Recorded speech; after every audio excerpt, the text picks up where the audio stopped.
வணக்கம்.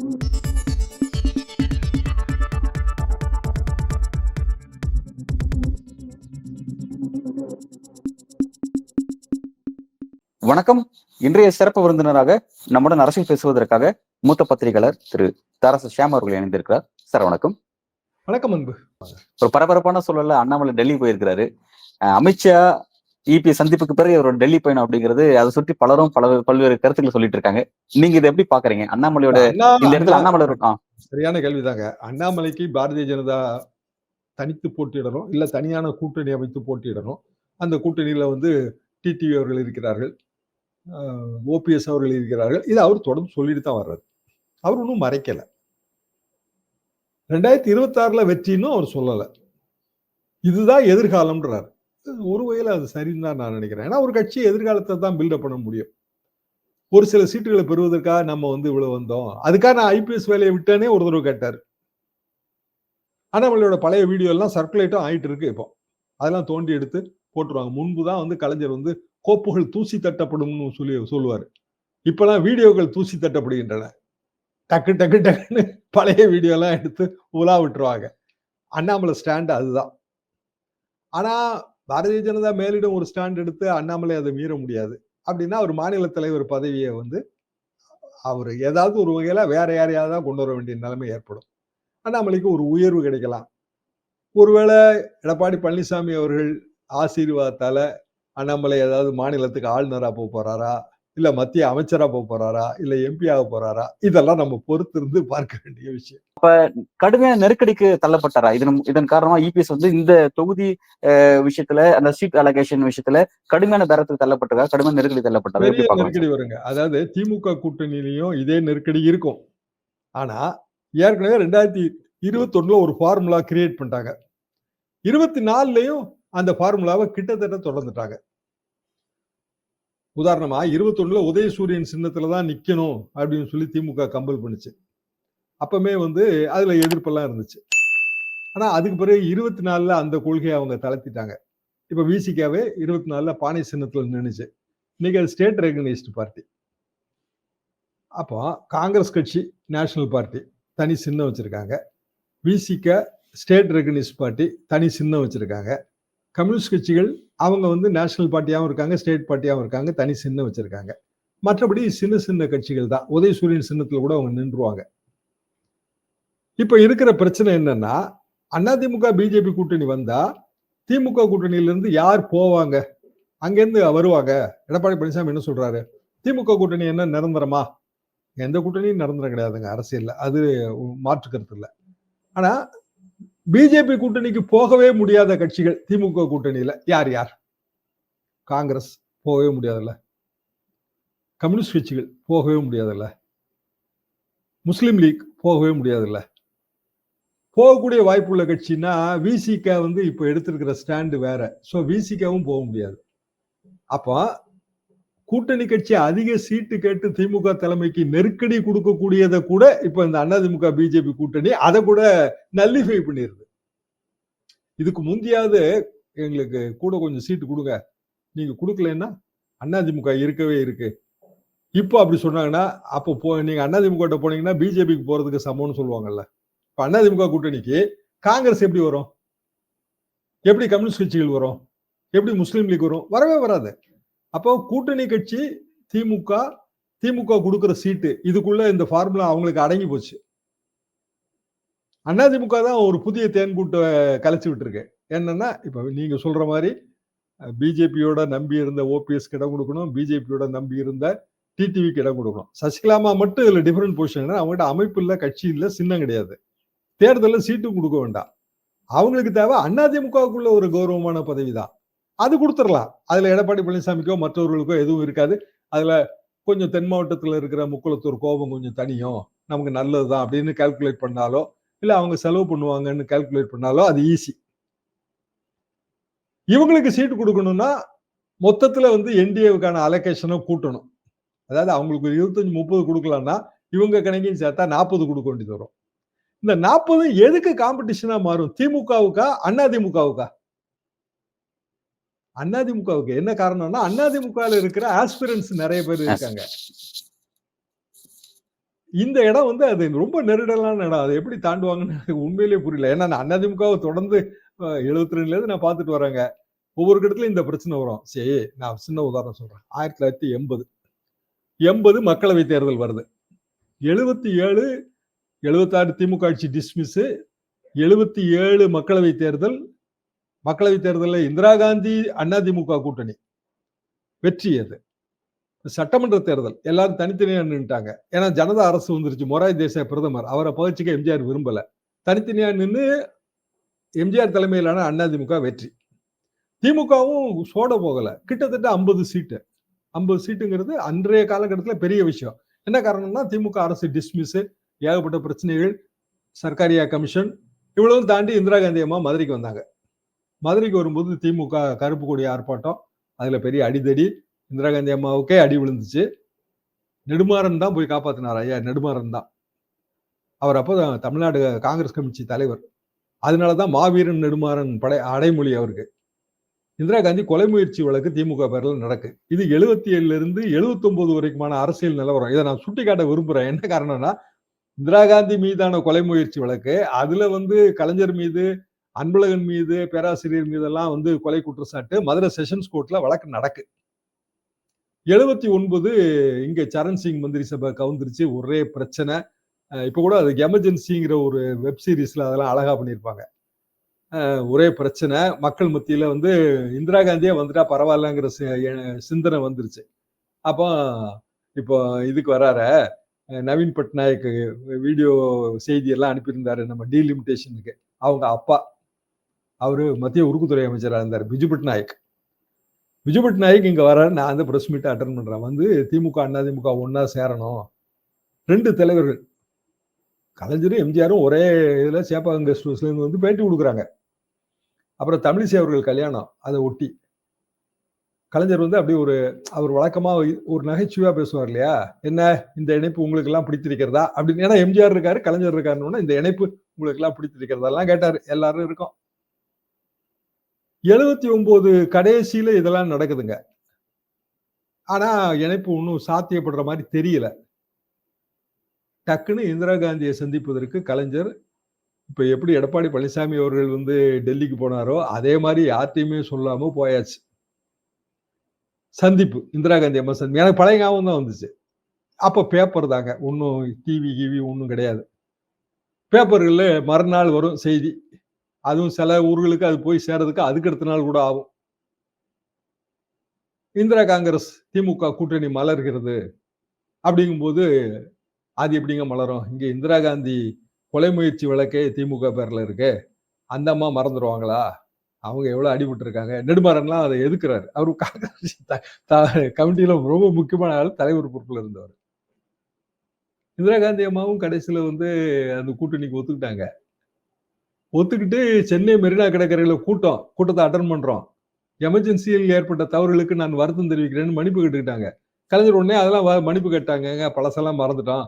இப்போ வந்து கூட்டணியில வந்து அதுல நண்பர் பகைவர்லாம் கிடையாது. இதேதான் இன்னைக்கு நம்ம என்ன சொல்றோமோ அதை வந்து ஒரு 45 வருஷத்துக்கு முன்னாடி அதை திருப்பி சொல்லி கூட்டணி சேர்ந்து மக்களவை தேர்தலில் வெற்றி. அந்த கூட்டணி, அதே கூட்டணி அப்படியே மாநில உடனே எம்ஜிஆர் ஆட்சி டிஸ்மிஸ் ஆன உடனே எம்ஜிஆர் ஊரா போனாரு. நான் என்ன தப்பு செஞ்சேன்? சங்கரன் கோயில் கூட்டத்தை அட்டன் பண்றேன்.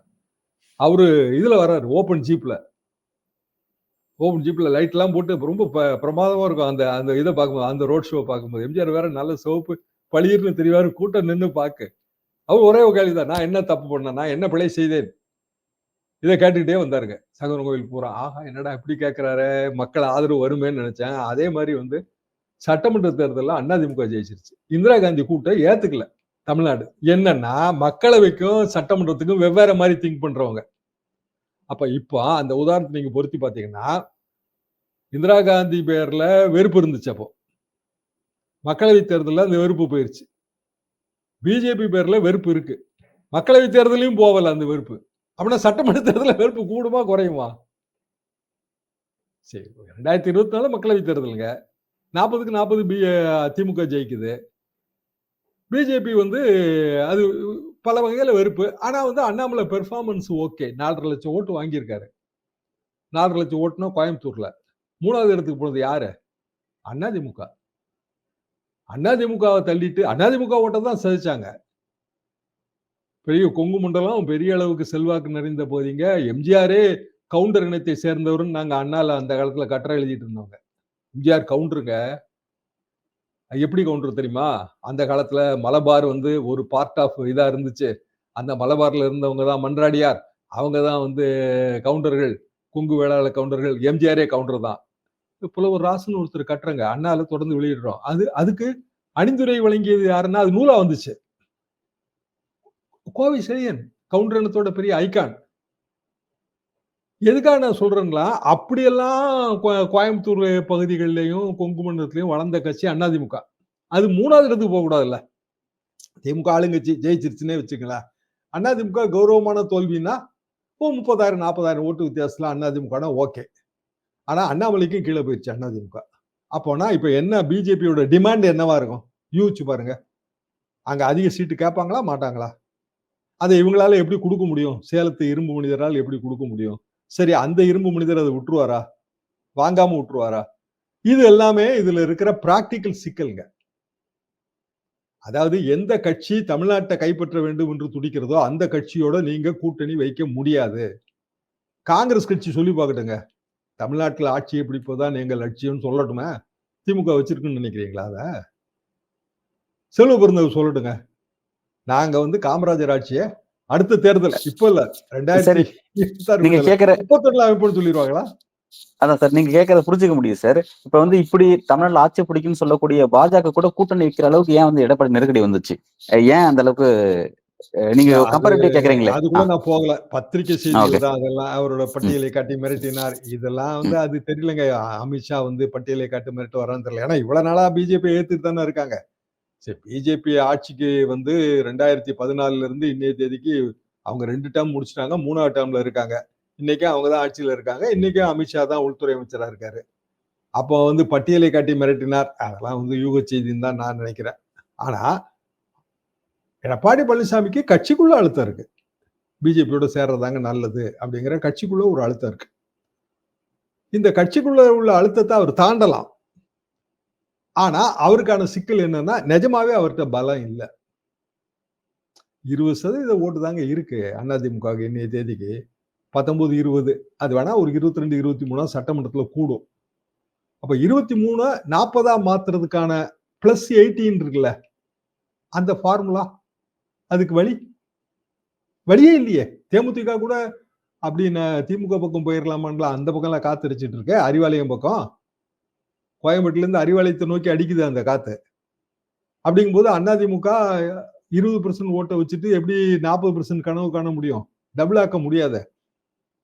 சொந்த பலத்துல இன்னொரு 4% கூட்டி பார்க்கலாம். அது சாத்தியம் தாங்க. ஏன்னா அதிருப்தி இருக்கும், ஆட்சி பேர்ல அதிருப்தி இருக்கும். அது ஓட்டா மாத்துறது இதெல்லாம் சாத்தியம் தான். கரெக்டான ஃபார்முலா தான்.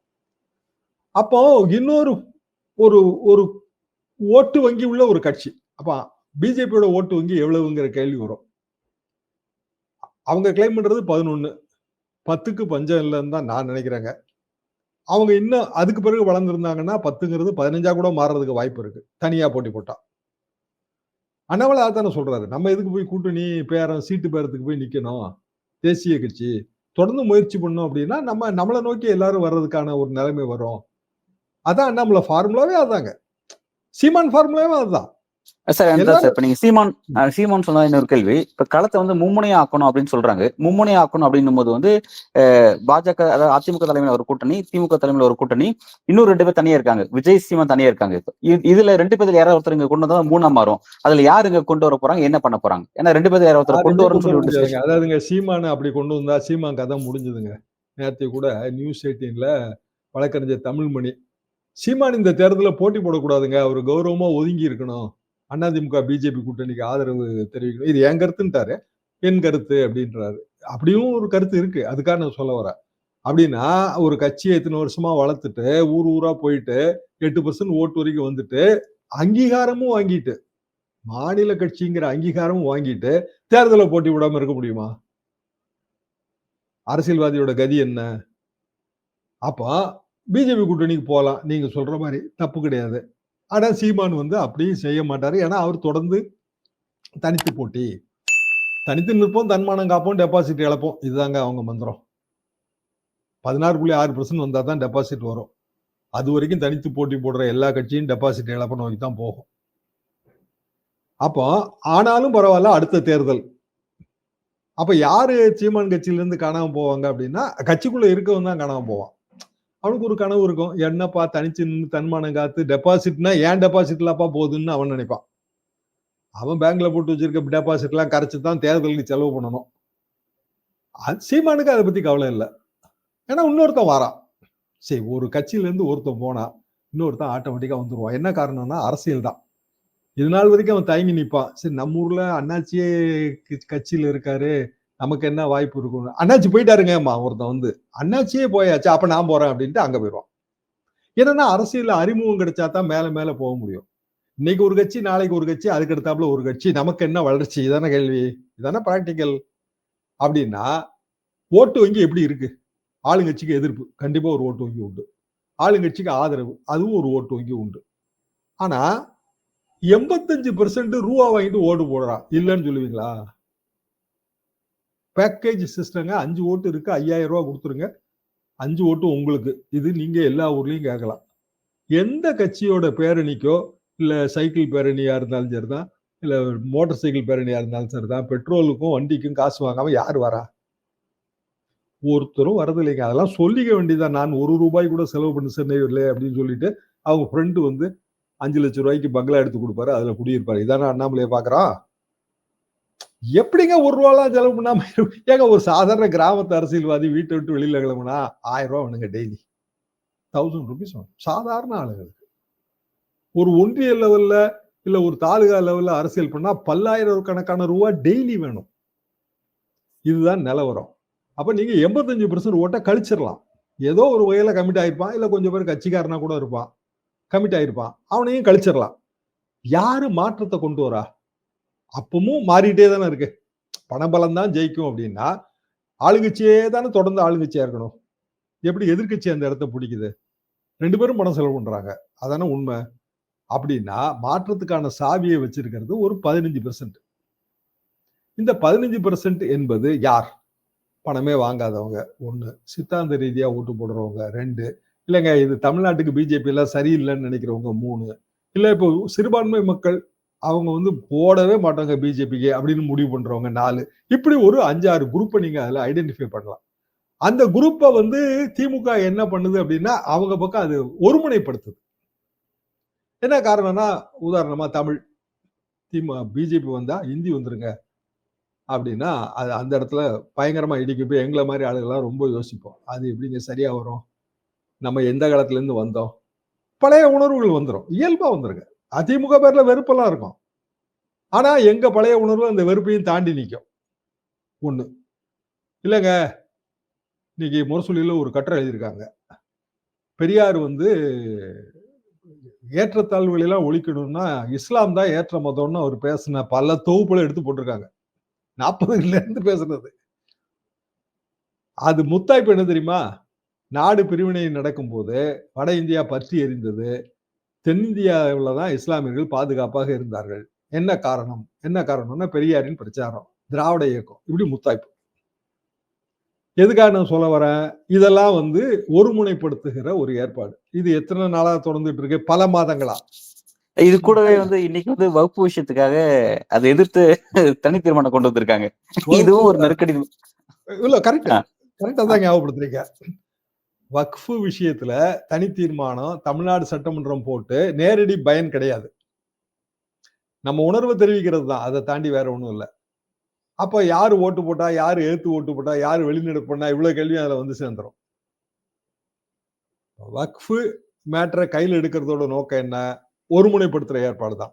நேற்றைக்கு இஸ்லாமியர்கள், கிறிஸ்தவர்கள், அப்புறம் 1000 ரூபாய் வாங்கின பெண்கள்ல ஒரு 40 வயசு கீழே உள்ளவங்க எல்லாம் வந்து விஜய் பக்கம் ஓட்டு போட போறாங்க, அதுல திமுக ஓட்டு பாதிக்கும் அப்படின்னு ஒரு கருத்து வைக்கப்பட்டது. திமுக ஓட்டு பாதிக்கும்னு திமுக நினைச்சாலே இந்த செக்டாரை வந்து தன் பக்கம் இழுத்துருவாங்கல்ல. பிஜேபி, அதிமுக, பிற கட்சிகள் எல்லாரும் சேர்ந்தாலும் 30% ஓட்டுக்கு மேல இன்றைய தேதிக்கு வாங்க முடியாதுங்க. நாளைக்கு இப்ப உதாரணமா இன்னும் 10-12 மாசம் இருக்கு. ஒவ்வொரு மாசமும் ஒவ்வொரு நெருக்கடி வருது. திமுக அரசுக்கு. கடைசி நேரத்துல ஏதோ பெரிய நெருக்கடி வந்துருச்சு. மக்கள் மனசெல்லாம் மாறுது. அது நமக்கு தெரியாது. இப்ப 2011ங்க. 2011 தேர்தல்ல கிட்டத்தட்ட ஜனவரி, பிப்ரவரியில வெடிச்சு வந்த விஷயம் தான் 2G ஊழல்.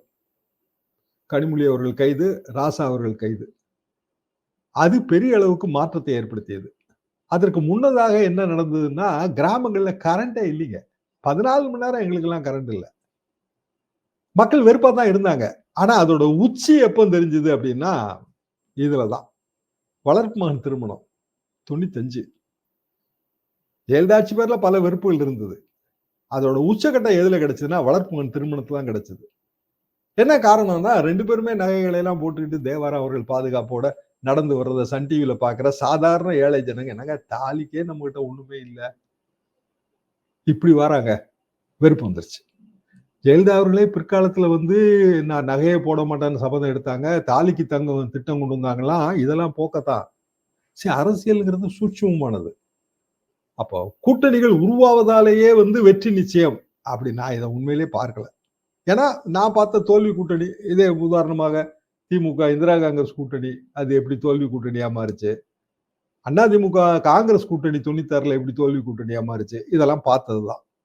அப்ப அடுத்தடுத்த மாதங்கள் முக்கியமானவை. இதை நான் புரிஞ்சுக்கிறேன். ஒரு விரிவான உரையாடல் தமிழக அரசியல் அடுத்த கட்ட நகர்வு எதை நோக்கி பயணிக்க போகுது அப்படிங்கறத ஒரு டீப்பான பார்வையை பதிவு செஞ்சிருக்கீங்க. உங்களோட வருகைங்கிறதுக்கு மிக்க நன்றி சார்.